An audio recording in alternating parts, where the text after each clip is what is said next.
Hi hello friends, இன்றைக்கி நம்ம வீட்டில் இருக்க சிம்பிளான இன்க்ரீடியன்ஸ் வச்சு நம்ம மார்னிங் பிரேக்ஃபாஸ்ட்டு சேமியா தான் நம்ம செய்ய போகிறோம்.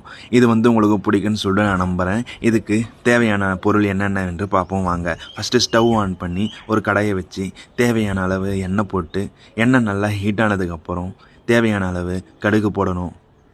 கடுகு நல்லா பொரிஞ்சு இருக்கும் பொழுது தேவையான அளவு கடலைப்பருப்பு போட்டு கடலைப்பருப்பு நன்றாக தாளிக்க வேண்டும்.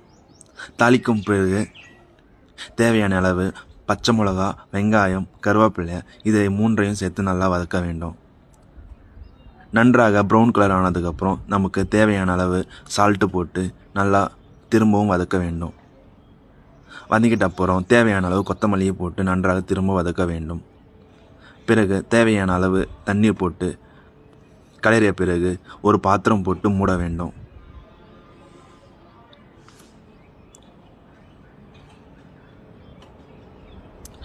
ஆச்சி சேமியா தான் நாங்கள் எடுத்திருக்கோம். 3 பேர் இருக்கிறதால இதை போட்டு நன்றாக கலக்க விட வேண்டும்.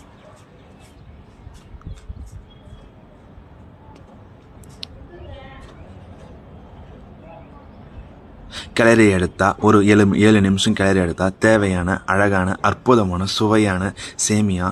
இது வீட்டுக்கும் பிடிக்கும், பேச்சுலர் ஃப்ரெண்ட்ஸுக்கும் பிடிக்கும், ஒரு 4 பேர் ஃப்ரெண்ட்ஸுக்கு இருந்தாலும் அவங்களுக்கும் பிடிக்கும்.